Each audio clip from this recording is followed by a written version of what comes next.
nothing is funny anymore, at least for me. Like I look around and I'm like, nothing's really, at least like you don't really see like comedy being on television or being in the movies as much anymore. It's like what, because I grew up in the 80s. I'm an 80s kid.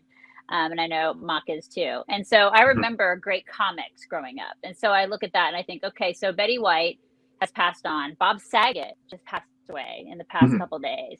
And so speak to that a little bit about comedy being so different now than it was, say, in like the 80s, 90s, even the early 2000s, and how cancel culture and how political correctness has just basically killed comedy, and how some of those comics, the ones that we knew and that have now passed on and that are even like on the fringe these days, it's just not the same as what it used to be.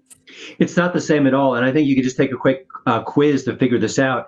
Okay, what was the last great comic movie that you saw in theaters that made you howl, that you told all your friends about? Think like The Hangover, Bridesmaids, Right. maybe I was just gonna maybe say, yeah. I Wedding was just gonna say Crashers, that. perhaps. Uh-huh.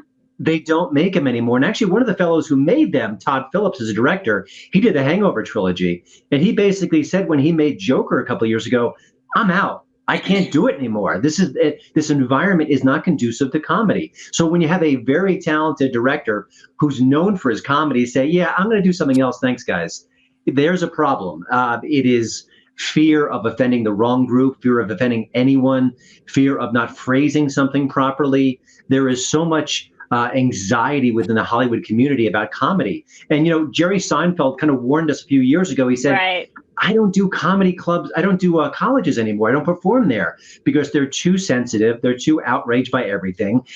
That's Jerry Seinfeld. He's Yeah. the kindest guy around. And colleges, like colleges used to be the place to do comedy because Mhm. that was like the place where it was just, rife with people wanting and being hungry for that kind of Yeah. comedy, raunchy stuff. I mean, to be honest with you, I mean, that was the place where they could test it out, right?